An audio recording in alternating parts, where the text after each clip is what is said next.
Madhu మాట్లాడేస్తాడు. Good evening అండి అందరికీ.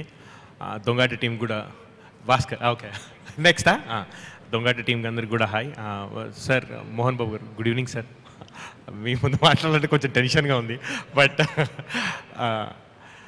లక్ష్మి గారికి many many many many thanks and Lakshmi గారికి ఆల్ ది బెస్ట్.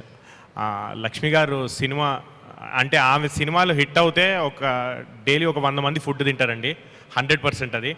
అలాంటి వాళ్ళ సినిమాలు ఎక్కువ రోజులు ఆడాలి, ఎక్కువ డబ్బులు సంపాదించాలి. లక్ష్మి గారి పేరులో ఉన్న లక్ష్మి ఆమె దగ్గరే ఎప్పుడు ఉండాలని మనస్ఫూర్తిగా కోరుకుంటాం. ఈ సినిమా 100% లక్ష్మి గారి గురించే ఆడాలి, ఆమె గురించే ఆడాలి. ఎందుకంటే ఆమె ఇంకా ఇంకా ఇంకా సినిమాలు చేయాలి, మాలాంటి వాళ్ళకి ఎన్నో అవకాశాలు రావాలి. Thank you so much Lakshmi గారు. This is from the bottom of my heart, this are my wishes for you. మధుకి 2 రోజుల క్రితమే కూతురు పుట్టింది, నాకు లక్ష్మి వచ్చింది. I was feeling so happy when everybody was talking about women empowerment. Thank you so much అండి.